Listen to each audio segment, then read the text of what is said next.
আমাদের এখানে গত 5 দিন ধরে পানি উঠতেছে একলা একলা। এখানে সাবমেশিন খনন করা হয়েছিল, সেখান থেকে মোটর ছাড়া কারেন্ট ছাড়াই পানি উঠতেছে।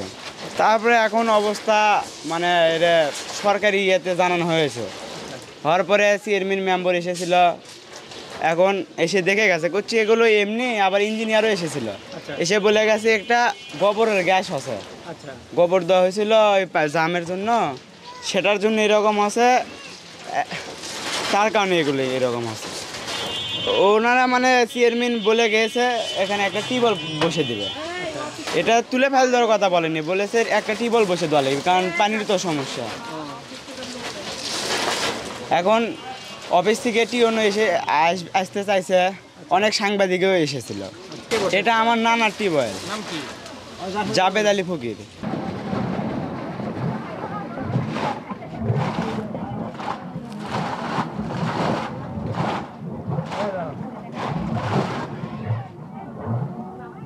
আমরা এখানে কাল থেকে ফেসবুকে দেখতেছি, মানে ভাইরাল হয়ে গেছে এটা, মানে ওপর থেকে মানে সমুদ্র থেকে পানি জোয়ার উঠতেছে,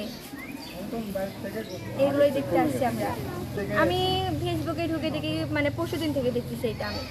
আমি শুনলাম, যেটুকু শুনছি এটুকুই বলি। আমি মানে নিজের ভেবে দেখি মানে এখানে কোনো বৈদ্যুতিক পদ্ধতি ছাড়া এখানে পানি উঠতেছে।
উনি আগে একজন পুলিশ ছিল, দারোগা।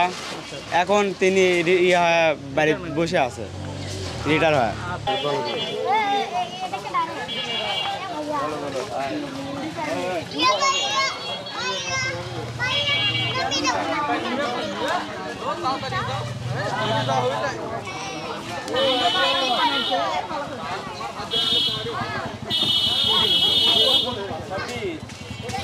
মিশিং দেওয়া পড়া আমরা 200-300 পেজ করে আমরা কোনো জায়গাতে এরকম